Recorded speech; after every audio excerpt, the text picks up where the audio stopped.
Andi Purewal for Boxing News, joined by Marc Ramsay here in Saudi Arabia. Marc, commiserations, not obviously the night you guys had hoped for, just your immediate, or your reflections rather, on what wasn't to be last night.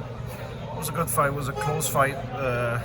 Of course, we have a lot of deception. Like, we worked for about 12 weeks, very hard, very on specific stuff, and now we expect some differing conclusion, but it is what it is. What was the approach you wanted to see from Artur, other than what we saw to the naked eye? What had you guys been working on that would have been different to the first fight?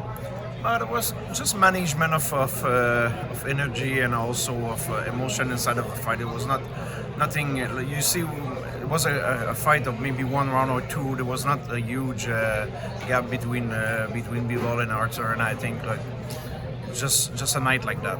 Did you feel like it was a closer fight than the first fight? About the same thing. It looked pretty similar. With Artur, obviously, we know he's constantly aggressive coming forwards. At points in that fight, especially early on, did you feel like he was hurting Dmitry and that he might have been able to stop him? From actually, Dmitry have two good rounds to start. Like round one and you win the one round for sure. Two was more close. 3, 4, 5, 6 was all Beterbiev. At one point, I really believe he will stop him. Like, I can see his emotion every time that Artur hit him, and Artur a little bit slow down after that, and Dmitry take back the lead a little bit of the fight. Would you still say, you still feel like we saw a better version of Artur Beterbiev last night than what we saw in the rematch?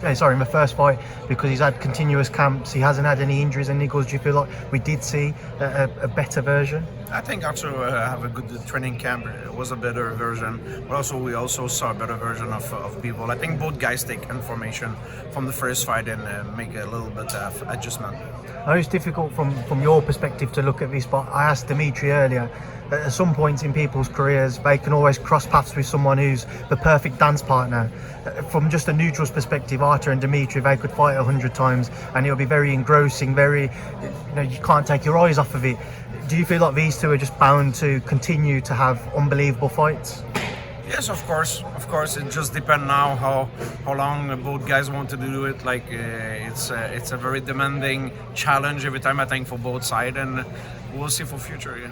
I know Artur in the ring afterwards said that he didn't want to have the rematch. What was the reason behind that? Was it just because he wanted to go down other avenues, or as you said, he doesn't have long left in the sport? I didn't hear that. Like, the thing with Artur right now, every fight, like, we sit down together, we do debriefing, we see exactly, like, you feel good, you feel healthy, you have the motivation to go, let's do another one, and we're gonna have this debriefing in Montreal.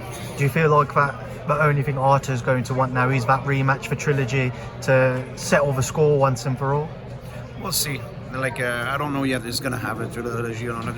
You really need to ask Artur about this, because I'm not the one who received the punch, who give the punch and train every day like that.